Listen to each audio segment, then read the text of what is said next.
October of 2008 reports that 1 in 4 mammals is in danger of extinction. And 1 in 7 birds, 1/3 of amphibians, and 70% of plant life are threatened.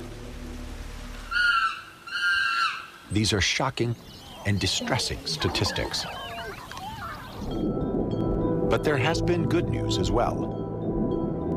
Some of the most endangered creatures on Earth are making a comeback.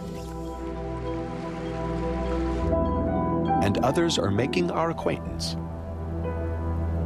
for the first time.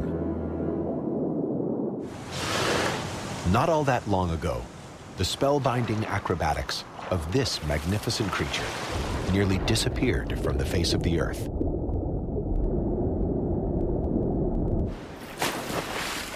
Perhaps only 1,500 humpback whales remained in 1966, when commercial hunting was banned. Even with the ban, some thought they would never recover. Last year, scientists recorded humpback whale song only a few kilometers from New York Harbor as the creatures made their migration from Florida to Maine.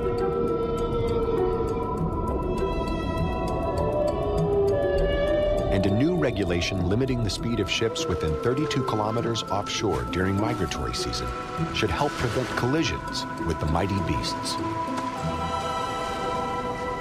Truth of the matter is, you can lose species and the whole planet is not going to unravel. The problem is we don't know how many we can lose before the planet unravels. So we're playing a really dangerous game when we lose species one at a time, because we don't know. We don't really know when we're going to cross thresholds. But what do you do when conservation is not enough? Now, scientists are hoping to achieve the seemingly impossible, to resurrect an extinct species from the dead. Yale scientists working in the Galapagos may have found a way to do it. They discovered genes from an extinct species of tortoise amongst nearby populations of similar animals. Probably the result of interbreeding when pirates and sailors released the animals after using them as ballast.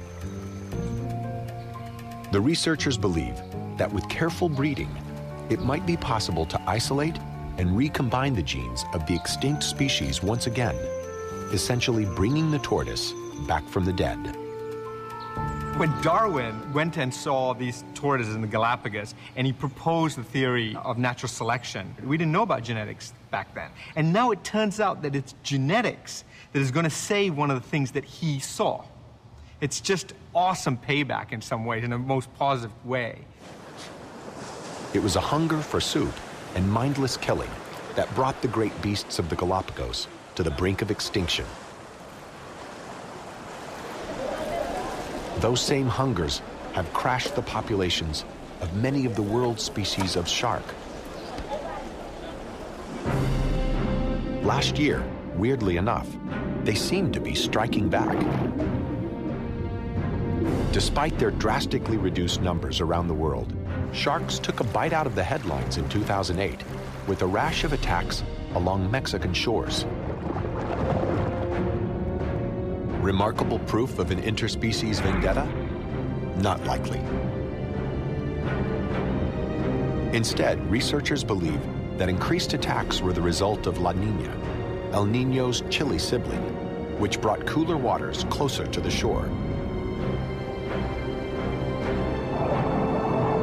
Chasing after the colder currents, sharks followed closely behind, smack into busy beaches and coastal waters. With La Niña on the wane by the end of the year, it remains to be seen if the sharks will retreat with the cooler water. Though 2008 marked the terrible passing of some species into oblivion, it was also a banner year for the discovery of others.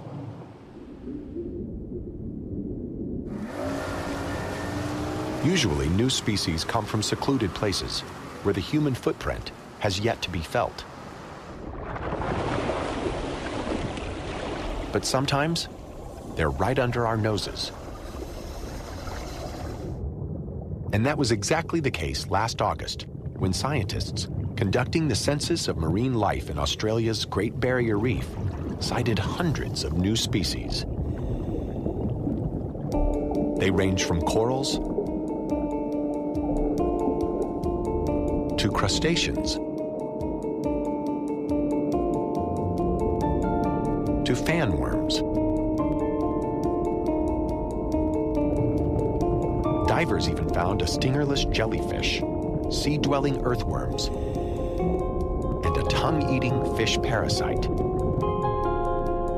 The incredible diversity of these creatures indicates that there are still many more discoveries to be made.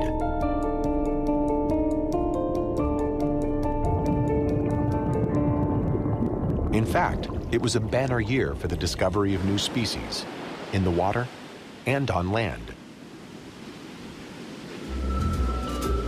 The colorful Brachylophus bula bula iguana was identified in Fiji.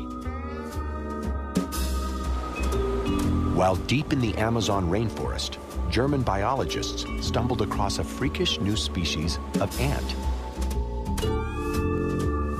This blind underground predator may be a throwback to the earliest ant ancestors, and so strange that its discoverers dubbed it Martialis, from Mars. And in Indonesia, a team of anthropologists has discovered a group of primates not seen alive in 85 years.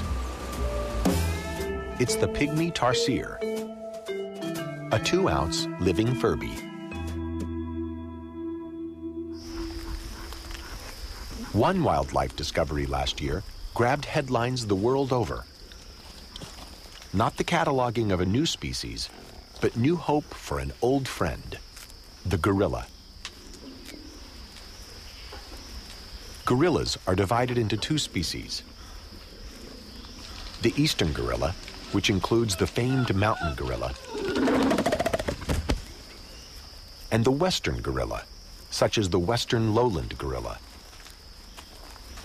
There are fewer than 700 of the mountain gorillas. But even the lowland gorillas have been steadily declining in numbers for the last 2 decades. Early in 2008, the head count numbered around 50,000.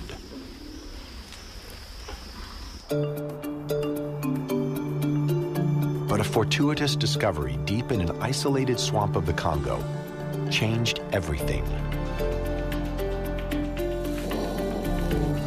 Researchers from the Wildlife Conservation Society located a previously unknown population of 125,000 of the majestic creatures, more than tripling the known population.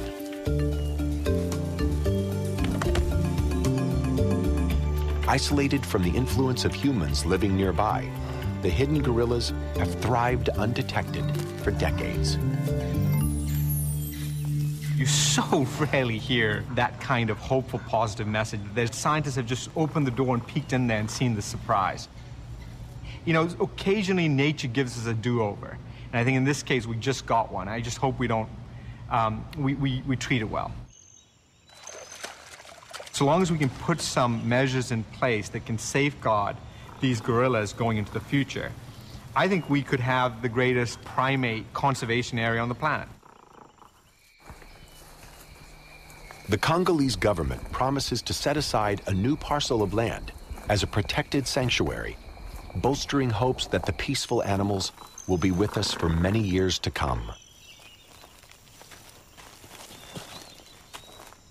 As wildlife habitats across Africa are shrinking due to global warming and human pressures, it was a cheering reminder that there are parts of the world we have yet to cut down, burn, and drain.